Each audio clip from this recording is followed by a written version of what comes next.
So Gen Z isn't dating at all. Like 63% of people from Gen Z, from this fucking generation, from my age, I'm 23, are just not dating anymore. What the fuck? Like, bro, it is bad. It is getting bad. I looked up a couple studies, a couple videos, and apparently, yeah, 63% of Gen Z are not dating, not looking for relationships. I don't know. I don't remember if it was men and women or just men. I know that like it's over 50% of men in Gen Z are just not dating anymore. This study might be only related to the US though, so I'm not really sure about any other countries. But regardless, we're still here. We're still progressing. We're still getting better day after day. So I kind of wanted to share a bit of my perspective on this take because I'm part of the kind of the almost the same generation, and so it makes sense to talk about this because I used to be the guy who never asked anybody out, who never went on dates, who never did any of that. Any romantic bullshit and jelly beans, you know, if you know what I mean. I just did nothing. Like I was just focusing on myself, just going to the gym, working on my business, playing with my friends, and then having fun, and then just working on my business, and then there you go. Like working a job. That's pretty much it. Like I was just focusing on myself, getting better, and then it got to the point where I noticed that relationships is actually a quite important part of the human. So when you actually look at, I don't know if most of you know Maslow's hierarchy. So it's like the hierarchy of needs of the human, and it's like if I remember correctly, there's like one for like basic needs like food, water, shelter, all that sort of stuff, security, safety, love, belonging, romantic relationships, social tribe, economic, financial stability, all that sort of stuff, I think. And then at the very top is like status or something like that. And so it makes perfect sense with the rise of feminism. And to be perfectly honest, it's not really feminism anymore today. It's more like misandry when you actually think about it. They actually just have grown up to hate men. They've grown up to become, the women have grown up to become the men they've always wanted to fucking be with. It's like, what the fuck?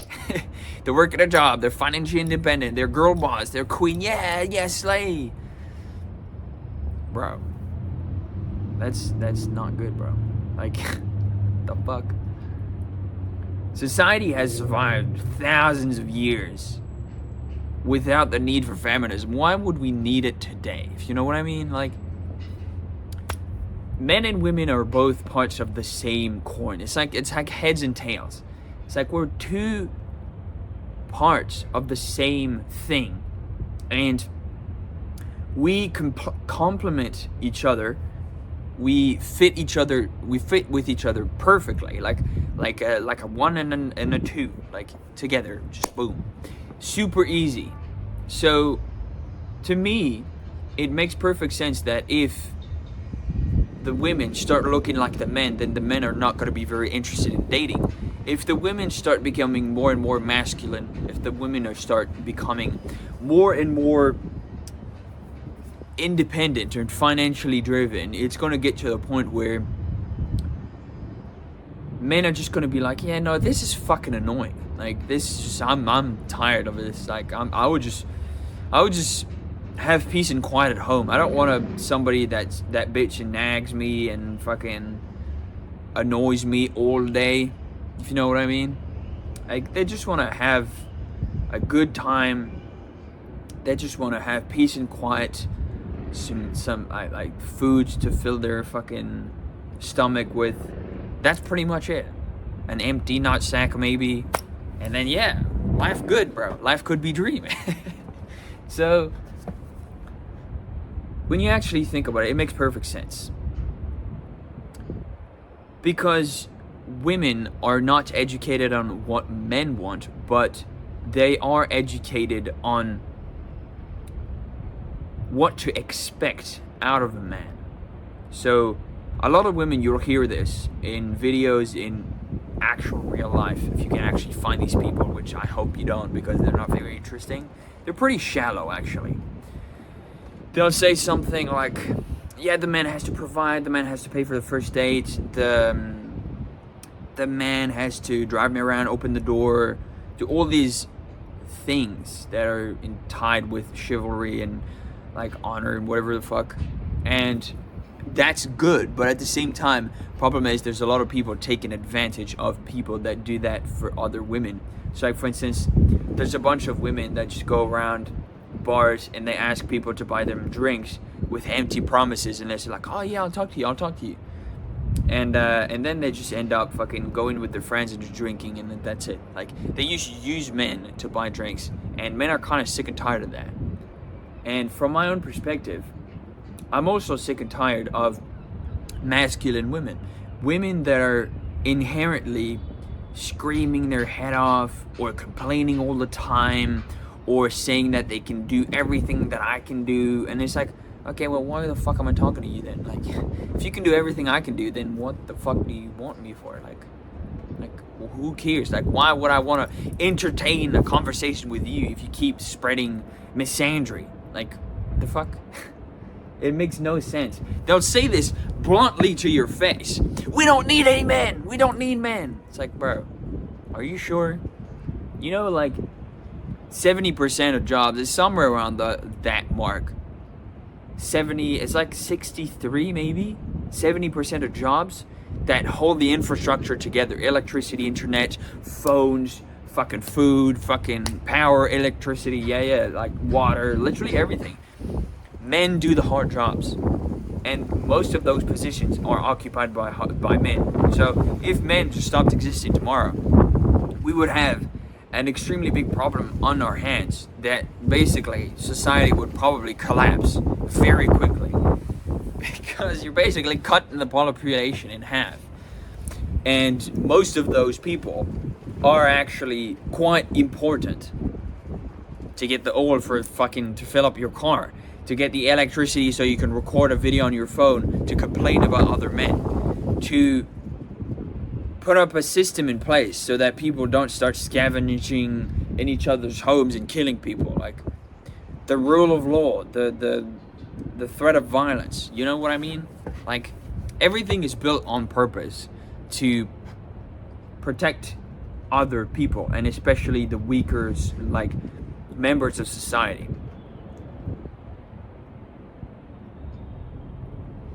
So when you actually think about it, it makes perfect sense for Gen Z to just stop dating.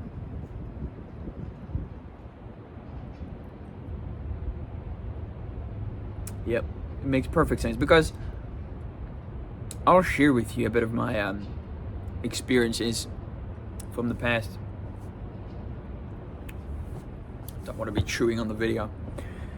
And so I was at a point where, I think, what age was it? The first time I was interested romantically in someone else was probably around maybe like middle school or high school. There was a few women that were like super feminine, and I really enjoyed being around them, but it never really gotten anywhere between me and them. So, because I didn't know what I was doing, of course, like, no fucking clue. I was an introvert, completely focused on myself. I was just playing video games all day, pretty much.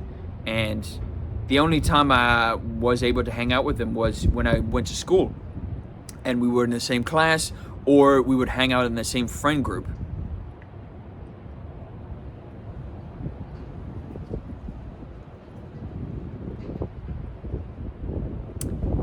And when I think about it,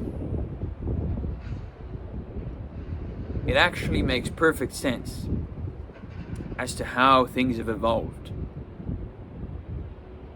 It got to the point where I didn't even know that asking them out was an option. I didn't even know how to set my standards. I didn't even know anything. I was completely and utterly ignorant. So what I did is I just closed myself off from other people, and I just focused on myself. And then I started getting into the later years of high school, and the same thing kept happening. So I was like, okay, well, I kind of need to learn this. I kind of need to get better at it. And then after I graduated, I joined this private university and started working on graphics design and like VFX in movies and video games and stuff, because that's basically what I fucking was interested at the time in. So I started working in there, and there was a few people that I was interested in. So I started like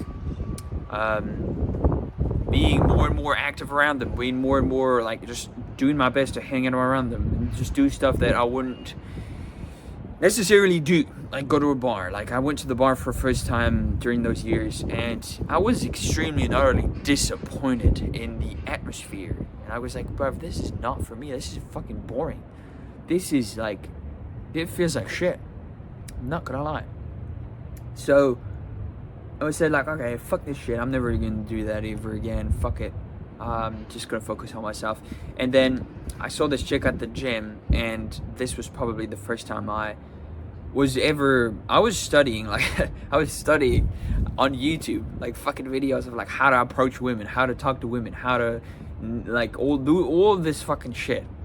And I asked her out, and we never really went on the first date. We only talked through text, and I didn't even know how to text. So at that point, I was just figuring stuff out and just making mistakes and just over texting, overthinking, fucking stressing the fuck out for no reason. You know, the first kind of interest, like at the first start of of your life, like first time you start doing anything, you're gonna be shit at it. So yeah, so that was the first thing. And then I was like, okay, this is not working. This person's shit anyway, because she's posting thirst traps on Instagram, so I'm good.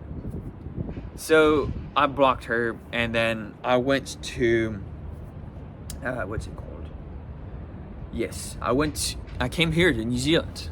This is the Sky City in Auckland Central, and now that I've been here for over a year, I've had a lot more experience in terms of dating and relationships, which I'm pretty happy about, because I managed to meet someone that is very nice.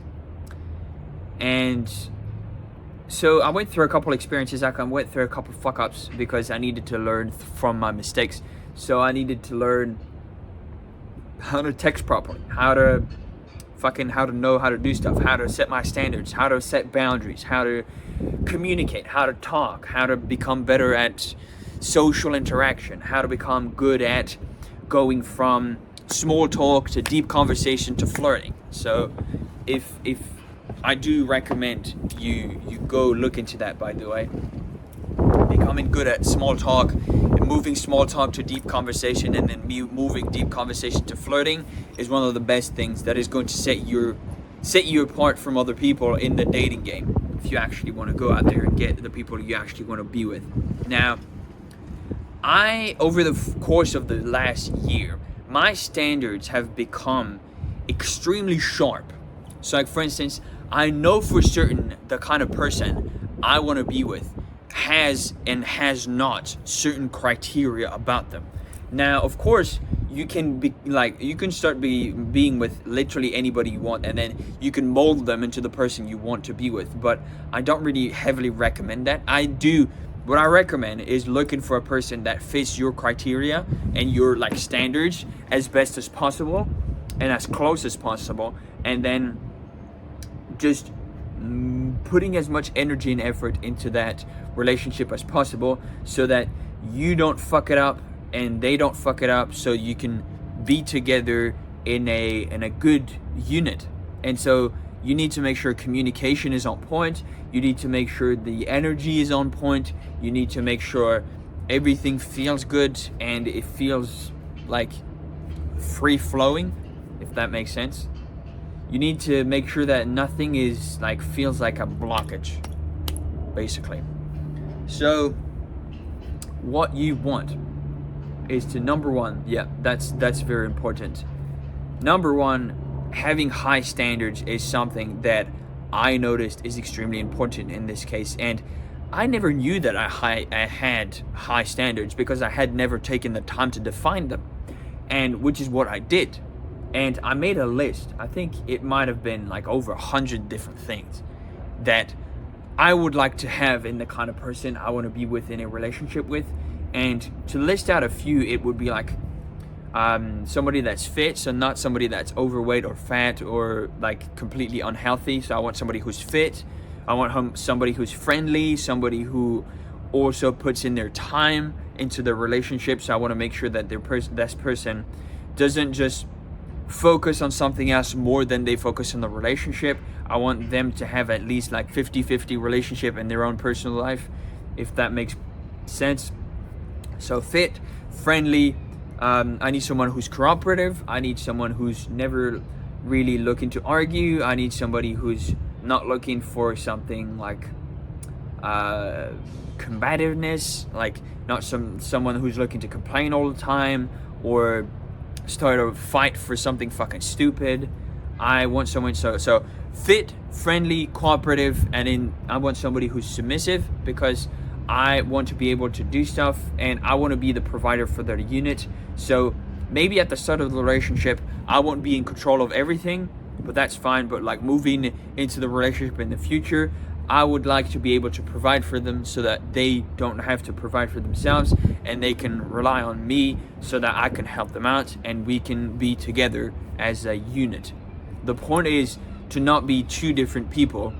The point is to have a unit, to be together and to help each other out and like provide for each other in areas that the other lacks. So like for instance, if I just want a loving relationship and a companion that can be by my side while I'm working on my business and I'm working on different things to become a more capable man, then in that case I want the polar opposite of me. So I want somebody who's nurturing, I want somebody who's supportive, I want somebody who's there for me when everything goes to shit. I want somebody who's feminine. I want somebody who's soft. I want somebody, and yes, there's a lot of wind, but who cares?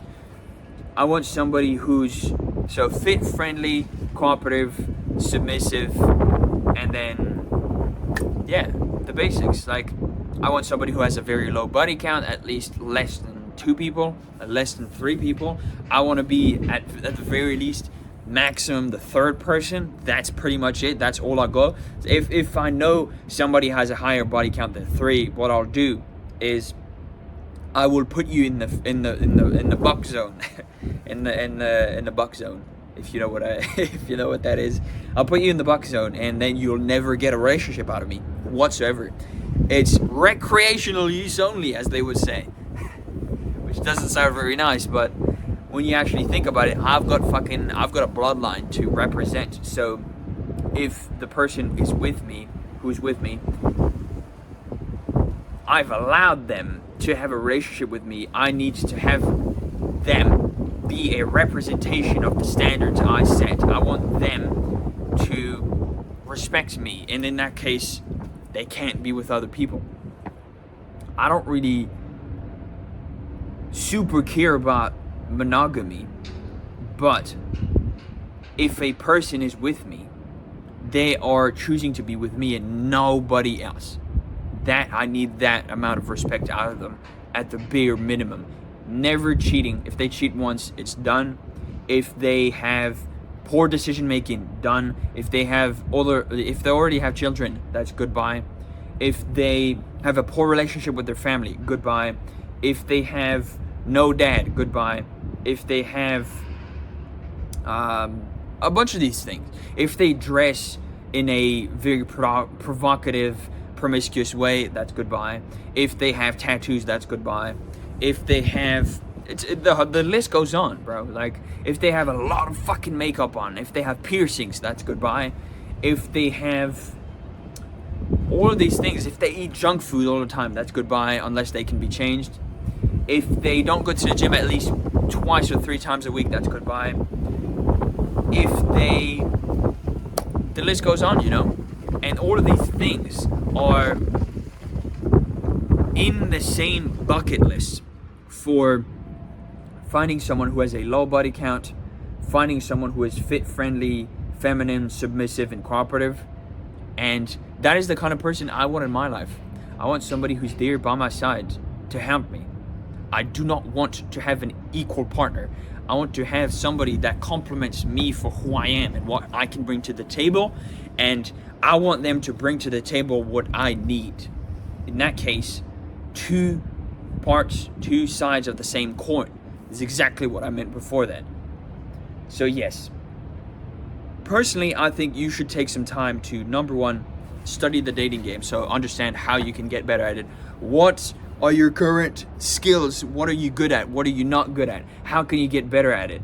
And then go through with that. Look up some people online. I suggest you go look at this guy. I've been learning a lot from him. His name is The Dark Needle. I think he's an American YouTuber, and he makes really good informational, educational videos on how to understand women and as a man, and how to become better at social skills and psychology. And so it's going to help you understand the female mind, your own mind as well, and how you can get better at attracting women as a man today.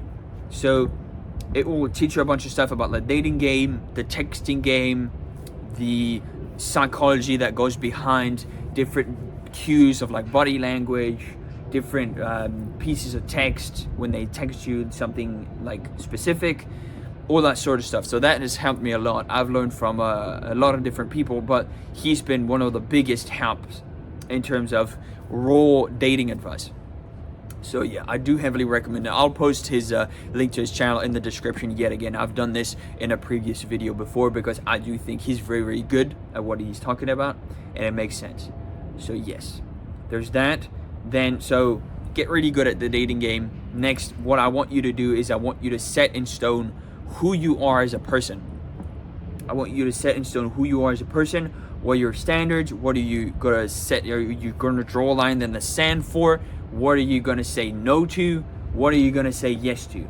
And don't go into a relationship without having done this, because if you do, you're gonna put up with a lot more shit from the other person than you would have if you had set your standards. If you say, hey, I want you to block all of your guy friends and I want you to stop talking to them because you're in a relationship with me, and most of these guys, I know how they think. I'm a man myself. I know they want to sleep with you, so I can't have that around my women. So if you're with me in a relationship, I want you to block all of them, all of your guy friends that are not gay. I want you to block all of them. And if you don't want to do that, then I'm good off the relationship. Like, your choice. I'm just telling you my standards. If you're not okay with that, then I'll just go find someone else. That's not a problem. And that could be, I usually set my standards pretty early on. Like within the first 2 to 3 months, I would set the standards in the sand, and I would say something like that. I would say one of the few that I go for is, like, first off, blocking all the female and blocking all of the male friends and all of the guy friends she has, because I know that most of them are just going to be orbiters, and basically what that means is they're going to be around her all the time, and whenever I fuck something up in the relationship and she feels bad, she might go to them for comfort, which is unacceptable. Like no go. Like, that is not a possibility. If you're in a relationship with me, that is a no. So that could be number one. Number two would be, I would like to meet the parents of that person so that I can pay my respects, and that could show that I'm going to be a good provider. If they are the kind of dating material that I'm looking for, if within all of the standards I listed before then, if they have a low body count, if they're feminine, submissive, cooperative, friendly, and all of these different traits, then in that case, I would like to meet her parents to pay my respects. I'm kind of an old-fashioned guy. I would prefer just really making sure to see how she treats the people within her family that she says she loves. That is one of the most important things you can do, is to understand how, if she treats her brothers, her sisters, her parents like shit, she's gonna treat you the same when you get into a relationship with her in the future. Down the line, if you get married, she's gonna treat you the same she treats them. So you need to take that into account. Other standards would be, no, you're not going out partying, you're not going out drinking, you're not going out to the club. If you do, you're no longer in a relationship with me. See you later. That's another one, because people who go there are just looking to have fun and to hook up with people, and it is much easier for men to approach women in the club, and usually you don't find your husband at the club, you find a hookup at the club. So that is a no-go. Another thing would be dressing in a very provocative, showing a bunch of skin, promiscuous way, that is a no-go. If you get a tattoo, what the fuck are you doing? That is no-go. If you're smoking, if you're drinking all the time, like you can drink to a certain degree, but if you're smoking cigarettes, like cigarettes or fucking cigars or fucking, I don't care, vape, that's a fucking no-go. That's a goodbye. If you're spending all of your time indoors eating food, not going out, not exercising, that's a no-go. If your life is getting worse, that's a goodbye. Your life needs to get better. If you're with me, your life needs to be better by the simple fact I'm there. If you're not taking example from me, then what the fuck are you doing? And sure, this all might sound very mean and very nasty and very da-da-da and very controlling, and I don't care. Like, I don't give a fuck. Like, these are my standards. I'm looking for a certain type of person. I know they exist on this earth, and that is my choice. And you can make a choice as well. Your choice might be more delusional than mine, and I think mine is pretty reasonable when I actually think about it. Just might not be reasonable for modern dating, as much so compared to normal dating. But if you compare it to dating like over like 100 years ago, it's pretty much the same thing. We don't want women to go fucking out partying. We don't want women to go fucking buck a bunch of other guys. We don't want women to disrespect us. We don't want women to complain and bitch and moan all the time. We don't want women to do a bunch of things. And I think we should bring back shaming women that are not inherently portraying these traits. Because when you actually think about it, men want things that are very simple. Women never really needed to understand men to get with them. When you actually think about it, women get the men they want, and men get the women they can, which is completely different. Because what a woman needs to do is just show up and say like, hey, if you want to have sex, let's go. But if a man shows up and says, hey, you want to have sex, let's go, the woman's just gonna be like, what the fuck are you talking about? Like, who are you? So it is not the same, because most men will just say like, oh yeah, if she says like, oh, do you wanna have sex, then most men are just probably gonna say yes. But most women are just gonna say like, no, like what the fuck? No. So I think we should bring back shaming people that have poor moral values, not that much self-respect, and making sure that everybody feels respected, feels genuinely appreciated, and isn't fighting against each other. I think we should make sure everybody's unified, everybody's together, and delete as much as possible the negative values and the negative things. And it's like, yeah, who cares if you're religious and I'm not? Like, I'm still here to provide for you. Who cares if I'm religious and you're not? Like, we'll work on that in the future. If you want to work on your religious side, that's fine. If you don't, then I'll just leave you to it. If you disagree with me in politics, I don't care. Like, that's fine. You can just have whatever opinion you want. What I want is a certain list of things, and if you're not that, then it's just goodbye. Like, who, whatever. Like, there's a fucking 9 billion people on this earth. Like, half of them are women. You surely find someone that meets the criteria you're looking for. Like, it's fine. So yeah, think about it for a second. So I'll link the link to the guy, to the Dark Needle, in his channel in the description, so you can go check it out and learn more about dating and psychology and how women work and all that sort of stuff, and how their minds work, so you can understand, and then you can position yourself accordingly to interact with them. So that. Then second is, I want you to set in stone your standards. I want you to make sure that you know exactly what you're looking for, instead of just going for the nearest fucking thing that looks good. Because I noticed that most pretty women aren't actually super smart, and a lot of them are super shallow, and they don't really work on their personality as much as they work on their looks, because that's basically all they have to them. So that is why I would prefer dating a 5 or a 6 compared to an 8 or a 9, because the 8 or the 9 is going to be more delusional and have a shittier personality than the 5 or the 6. That's fine. That's my standard. So I recommend you set your standards in stone and then respect them and live by them. So if somebody disrespects your standards or disrespects you, just fucking next it. Fucking see ya. That is what I recommend. So it makes perfect sense that Gen Z is not really looking forward to dating because they're not really educated on how that works. Women are being fucking annoying and educated in a way that is annoying. So obviously it makes sense. That's fine.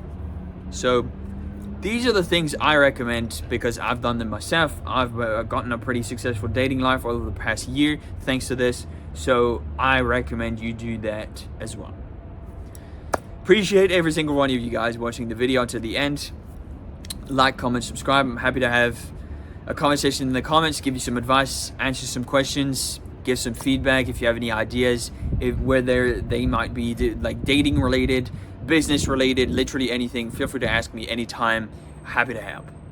With that out of the way, I wish you have a great day today, and I'll see you tomorrow.